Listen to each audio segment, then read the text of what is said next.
We got straight to it. This your boy Reptiles. Back at y'all with another feeding video. She currently killing the rat right now. Squeezing them, constricting them. This is what boa constrictors do. This is my female red-tailed boa, Jean. As you all can see, they do have a lot of teeth. You see the blood. She got a decent little grip. Not too strong. She just gripping them up. She still got to tighten her grip a little bit, but I like to monitor my animals while they're eating, so nothing crazy happens. And I do make sure that the rat is not scratching my snake. You want to make sure your snake is not harmed in any way, shape, or form. And know that blood is not coming from my snake. If anybody is asking, I'll zoom in. Coming directly from the rat. So we're gonna let her do her thing, let her get a firm grip, and I'm gonna show you all her enclosure that she lives in. So this shows you how powerful the red tail is. Look at that gash. She is very strong. And this is a small rat that she's eating on. This is considered a jumbo, but it's not the biggest that I actually had for her. So for something like this, she really could consume two, believe it or not. But instead of getting overweight and things like that, like usually this size, she could eat about just a week, sometimes even under, but I try not to overfeed her. And she could eat colossals, which I do have a video of her busting a colossal rat. She literally bust a colossal rat completely open, if you all go back and watch that. Yeah, but she's eligible to eat like small rabbits, small feeder rabbits, and things like that. But we're gonna get her there real soon.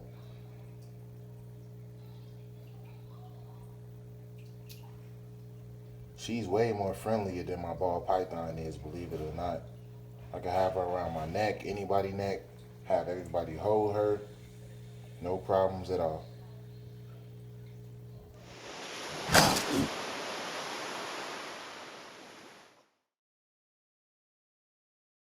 What's up, YouTube? It's your boy Reptiles, and as y'all can see, I'm actually revamping my red tail enclosure right now. So I'm gonna get started with this video, and I'm about to let y'all know what's going on. So as y'all can see, it's a beautiful enclosure. I built my own rock walls, things like that, and that's my UV light up there. You know, but pretty much an LED light for me. But yeah, so you know, it's all looking good. It's looking very good in here as usual. So the problem is that we gotta add heat to this actual enclosure, which is no problem. We're gonna add it from right up there. We're gonna put 2 lamps over there, and we're gonna have our heat pads at the bottom, right underneath this coconut fiber. Plus, we got the fog machine coming from over there, and it does great. It does great. So, you know, it's the Reptiles fogger. If many of you all don't know what that is, but you know, I keep it at like a steady pace and keep it nice and moist and things like that in here. So it's gonna be cool. So yeah, as y'all can see, everything looking decent. Now let's just add a little area for the heat.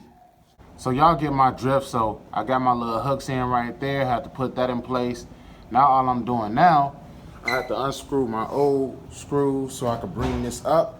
And I want to make it as tight as possible so it can sit at the top. So let's see how this goes, and then we'll cut it on and let this boy get hot. So what we're doing now is we got the Reptiles fogger out, and we're doing a heat test. This probably will take like a few hours or so. So I'm gonna let it fog up and let it get a little moist and all that, and see what we got. Stay tuned. Yeah, y'all, excuse the noise, but as y'all can see, this is one of my rat racks that I didn't need, and I'm just turning this to a housing for the red tail boa. Gonna have it cut out like this, little square, so she could go in, she could curl up and contain her heat in the inside. So, you know, we'll see how this go. Yeah, as y'all can see, fog machine doing great. I made this housing out of my rat rack container, so that's cool. That's what she'll be staying in. But it looks good. It looks good. Gotta see how I'm gonna make these bamboo sticks useful. I don't quite know yet, but we gonna figure it out. So on the inside of the enclosure, we spray it down, make sure it's nice and damp, and then we add our springtails to it.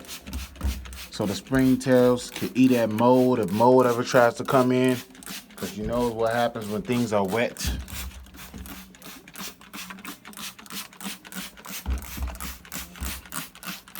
Springtails get rid of mold pretty fast.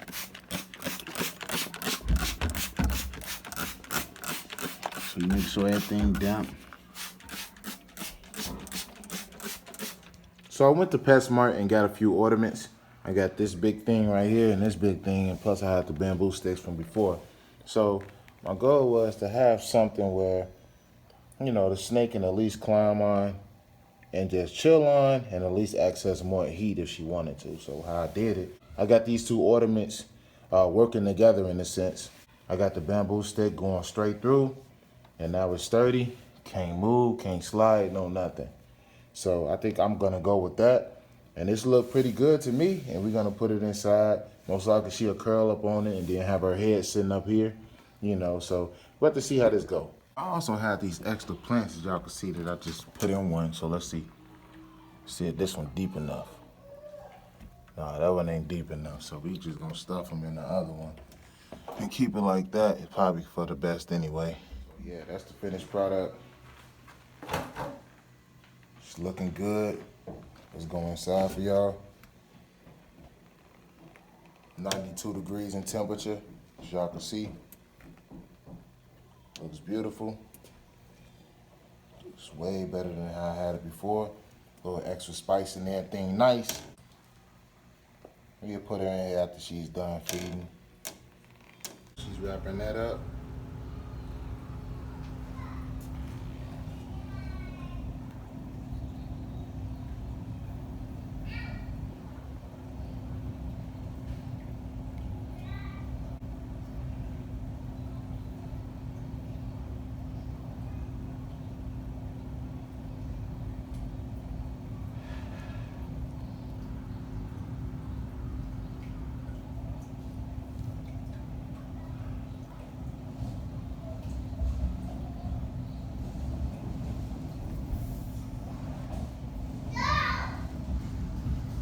You gonna eat the poop too?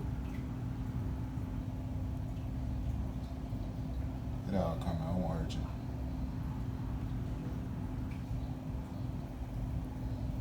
So yeah, for now we probably try to attempt to feed her in her enclosure. But you know, I just want to make sure her enclosure is nice and smooth for her. Comment, share, subscribe. This your boy Rise Reptiles. Until next time.